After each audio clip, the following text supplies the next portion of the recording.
সবাই ভাববেন যে আমি কি বানাইতেছি। আসলে আমি যে আগের দিন পিঠা বানাইছি, বাবুর জন্য তো পারি না।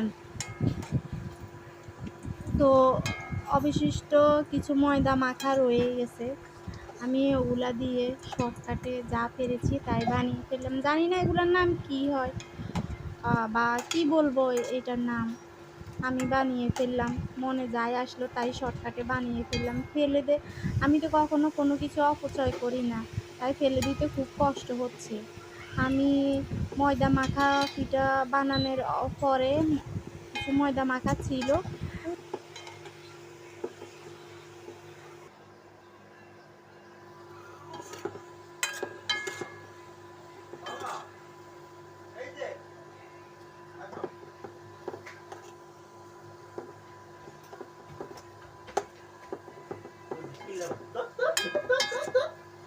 গরম গরম এই যে গরম।